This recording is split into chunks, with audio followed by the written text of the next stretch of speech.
প্রতিনিধিদের পাঠানো তথ্যচিত্রে প্রবাসী সংবাদ জানাচ্ছেন সামিউল শিহাব। জার্মানির ফ্রাঙ্কফুর্ট থেকে ৩৬০ কিলোমিটার পথ পাড়ি দিয়ে কনস্টান্সে বার্ষিক বনভোজনের আয়োজন করেছে দেশ সাংস্কৃতিক গোষ্ঠী।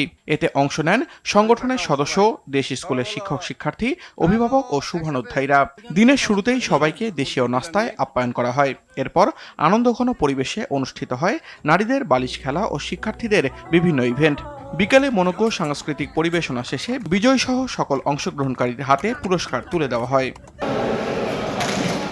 কুয়েতের আহমাদি আই স্ম্যাশ একাডেমিতে প্রথম ব্যাডমিন্টন টুর্নামেন্টের আয়োজন করেছে Bangladesh sports association BSA Kuwait. সংগঠনের সভাপতি মোহাম্মদ আরমানের নেতৃত্বে ও সহসভাপতি সায়েদ নূর ও সাদ জাকারিয়ার সার্বিক সহযোগিতায় অনুষ্ঠান পরিচালনার দায়িত্বে ছিলেন শফিউল্লাহ লিটন মিয়াজি। খেলায় বিগিনার ক্যাটাগরিতে রুবেল রিপন জুটিকে হারিয়ে চ্যাম্পিয়ন হয় প্রান্ত বুরহান জুটি। অন্যদিকে ইন্টারমিডিয়েট ক্যাটাগরিতে জুবায়ের তাজুল জুটিকে হারিয়ে চ্যাম্পিয়ন হয় কামরুল রাহাতুল জুটি। সেরা খেলোয়াড় নির্বাচিত হন রাহাতুল। অনুষ্ঠানে আইসম্যাশ একাডেমির চেয়ারম্যান সাজিদ, প্রবাসী ব্যবসায়ী মারজান, কামরুল ইসলাম, শাহাদাত হোসেন ও আজাহার সহ কমিউনিটির গণ্যমান্যরা খেলোয়াড়দের মাঝে ট্রফি বিতরণ করেন। কুয়েতে জুলাই গণ অভ্যুত্থান দিবস পালন করেছে কুয়েত বিএনপি উদযাপন কমিটি।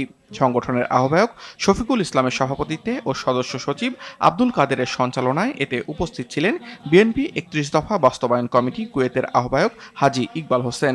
এছাড়াও ছিলেন ইলিয়াস চৌধুরী, মীর মোশাররফ হোসেন মোস্তফা, সেলিম খান, জাহিদুর রহমান জায়েদ, আবুল কালাম আজাদ, আরিফুর রহমান শাহিন, শামীম আজাদ, জাহাঙ্গীর আলম, চান মিয়া হাসান, জাফর ইকবাল পলাশ, আরিফুল ইসলাম রাসেল, সাইরুল আমিন, মাসুম হাসান, আহমদ আলী রানা সহ অনেকে। শেষে শহীদ প্রেসিডেন্ট জিয়াউর রহমান, বেগম খালেদা জিয়া ও জুলাই গণ অভ্যুত্থানের সকল শহীদদের আত্মার মাগফিরাত কামনায় বিশেষ দোয়া করা হয়। পর্তুগালের লিসবনে এক আলোচনা ও পরিচিতি সভার আয়োজন করেছে সিলেট বিভাগ গণদাবি পরিষদ। অনুষ্ঠানে প্রবাসী সিলেটবাসীদের মধ্যকার পারস্পরিক সম্পর্ক, ঐক্য ও সৌহার্দ্য জোরদার করার বিষয়ে বিশেষ গুরুত্ব দেওয়া হয়।